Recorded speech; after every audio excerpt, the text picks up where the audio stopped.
Christopher Columbus Park, Boston Waterfront Park to some, completed in 1976 to help celebrate our nation's bicentennial.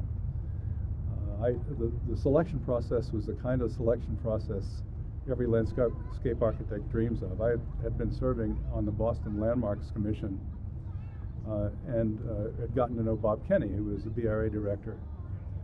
We had dinner one night because it was a late meeting and Bob had to come and testify about something that we were arguing about.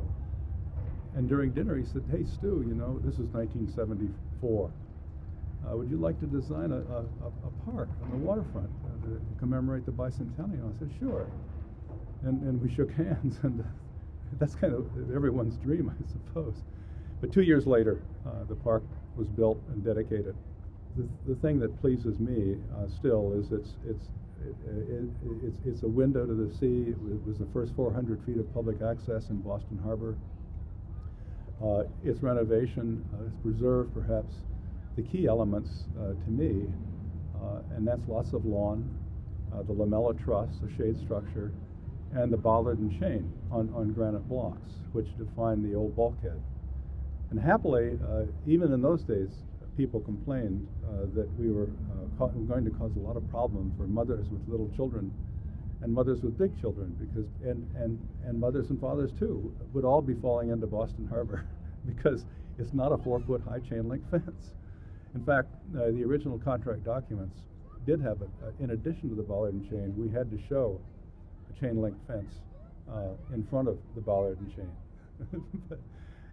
but happily, a change order during construction with the mayor's blessing. Kevin White was great. Take it out. Take it out. It had been called Waterfront Park for at least 4 years, maybe even longer. And we knew there was a movement in the North End and within the mayor's office to rename it. And Christopher Columbus Park was the name that was floating around. But it was kind of, oh, that'll never happen. Overnight, and I think it was like a Saturday, the statue that I'm standing next to appeared in the middle of Waterfront Park. and it was of Christopher Columbus. And the mayor and city council and no one else had the courage to suggest that we remove Christopher Columbus. I think one fond memory had to be the dedication of the park and the celebration of the bicentennial here in Boston Harbor.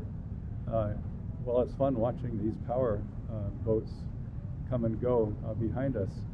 What was so incredible about the bicentennial celebration were all the square riggers. The Constitution was going back and forth. The square riggers from all over the world had showed up. Boston Harbor had to look like 200 years older all of a sudden. Oh my God, we stepped back in history a couple hundred years here. Look what we got behind us. It's incredible.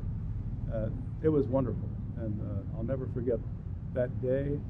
And to this day, anything we've done on waterfronts seems to inspire and bring out the best in people.